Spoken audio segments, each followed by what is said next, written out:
Oxuyaq. Ramil. Salam qardaş. Aleyküm salam. Mənim borcum var. Əgər borcumu ölənə qədər verə bilməsəm, Allah bizi bağışlayar. Bu insan haqqıdır axı. İstəyirəm ki, verim, amma qazana bilmirəm.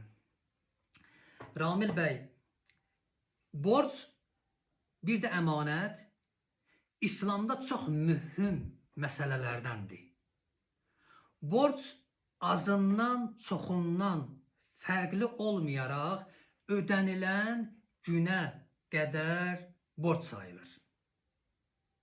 Əgər onu ödəyə bilmirsinizsə, möhlət istəyin. Hissə də olsa onu ödəməyə çalışın. Yox, əgər ödəyə bilməsəz, gözəl olar ki, o borc verən adam özü o borcu həmən adama helal eləyə. Yəni adam var, görürsən borc verir, görür ki, o namaz qılandır, ibadət eləyəndir, mümin adamdır, amma çalışır, ödəyə bilmir. Deyir ki, qardaş, ödəyə bilsən, ödəmisən. Əgər ölənə qədər ödəyə bilməsən, bilginən ki, o pulu mən sənə helal eləyirəm. Yox, əgər helal eləməsə və insan dünyasını dəyişsə, böyük oğlun boynunda vacibdir ki, o borcu əda eləsin. Yox, əgər oğlu yoxdursa, qızı varsa və yaxud qızı da ərdədirsə və qızının mülki, pılı yoxdursa, ərindən icazə alaraq ərinin mülkündən, malından, pılından atanın borcunu verməlidir. Yox, əgər borc sahibi dünyasını dəyişibsə, onun vərəsələrini tapıb o borcu əda eləmək lazımdır.